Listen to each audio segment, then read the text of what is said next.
Mga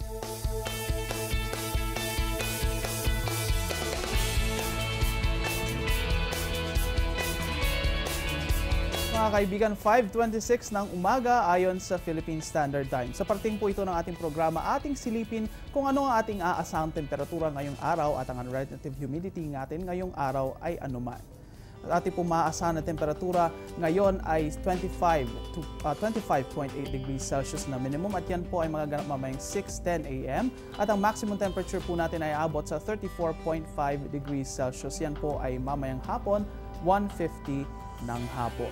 Ang ating pong relative humidity ay maglalaro sa 57 to 91% at magiging humid nga po ang ating weather conditions. At dahil humid ang ating weather conditions, mga kaibigan, silipin natin kung ano ang epekto nito sa ating farm weather.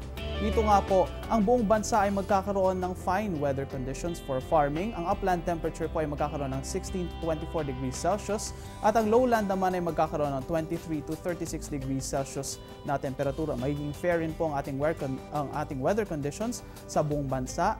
At dito naman, ating makikita na ang relative humidity ay maglalaro nga sa 40 to 95% at may leaf wetness po tayo na magtatagal hanggang 4 na oras. Magiging moist po ang ating soil conditions kaya maganda na maglagay tayo ng pataba sa ating mga pananim. Kami po ay magbabalik, dala ang forecast ngayong umaga mamaya. Stay tuned.